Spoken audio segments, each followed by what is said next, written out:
Hello guys! Welcome back to my channel.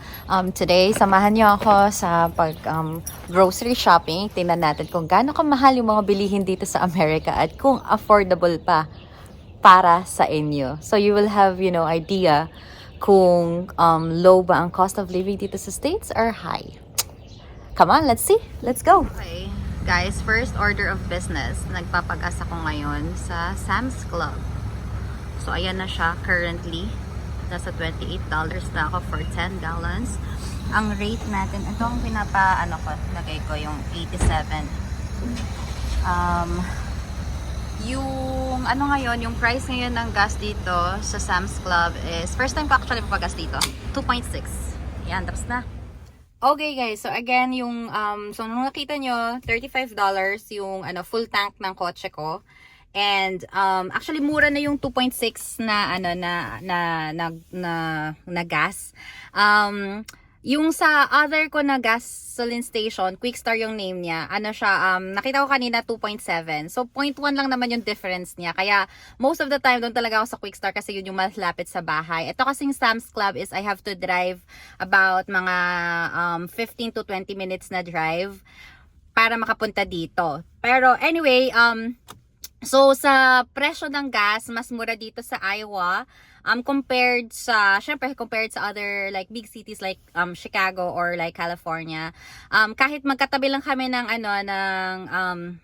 nasa kasi yung Davenport kasi is nasa pinakadulo ng Quad Cities. So katabi lang namin yung Illinois. So yung iba kong friends na taga Illinois pumupunta dito sa Davenport pag nagpapagas kasi nga malaki yung difference nila as like 0.4 or 0.5 yung difference ng gas. Kaya ayun, mas mura magpagas dito.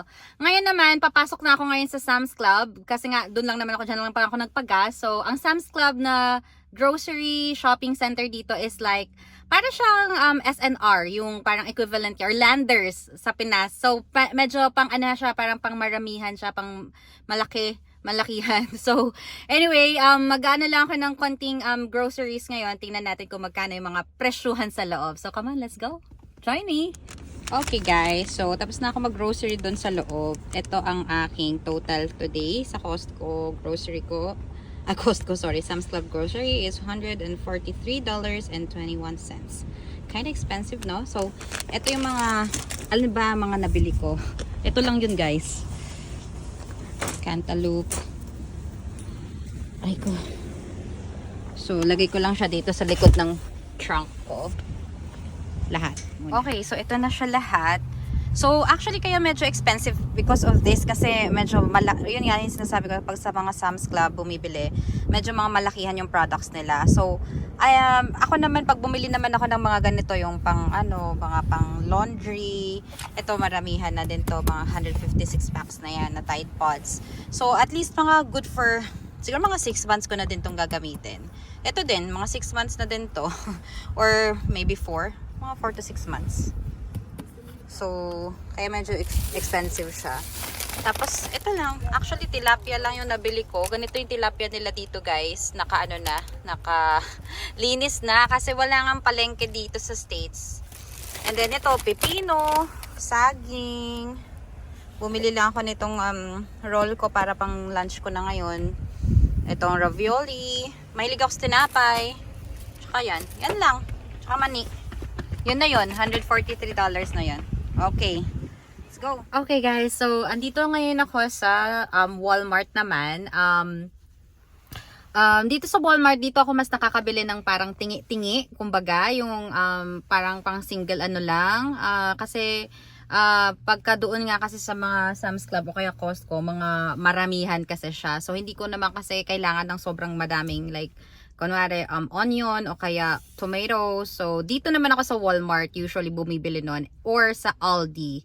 Pero today hindi na ako pupunta ng Aldi. Today dito lang ako sa Walmart bibili ng kulang ko pa. So let's go. Okay guys, so nakabalik na ako ng car. Yung Walmart ko, ang bill ko ay $40.24. Ito lang yun. Dumagdag lang ako ng beef ko na ulam, turkey, spam. Paborito ko kasi yan. And then, ito yung sinasabi ko na pwedeng bumili ng tingi-tingi. So, isang onion lang binili ko kasi Hindi nga ako nagluluto talaga. Konting apples lang. Ito, 2 piraso lang ng tomatoes. Tapos, carrots. And, ito, 4 na piraso lang na avocado. So, yan lang yung usually kong kinakain. Alright, so I'm done. Let's go to the next one. Hello guys! So ayan, nakalimutan ko na naka-charge pala yung phone ko. So magvo-voice over na lang ako for this part. Okay.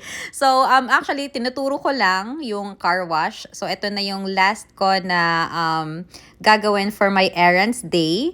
Salamat sa pagsama sa akin sa pag-grocery. So ayun lang, just to share na yung groceries ko nito is para lang to sa akin. So first single lang to na yung nagasto. So I was like, it's about like $200 na yata yung nagastos ko. So para lang yung sa sarili ko. So medyo expensive, di ba?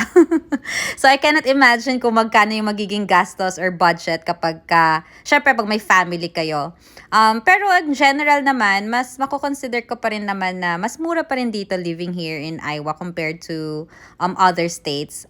Of course, lower yung hourly rate dito ng mga nurses compared sa California or New York. But lower din naman yung cost of living. Mas mababa yung gas and mas mura pa rin naman yung bilihin kahit paano.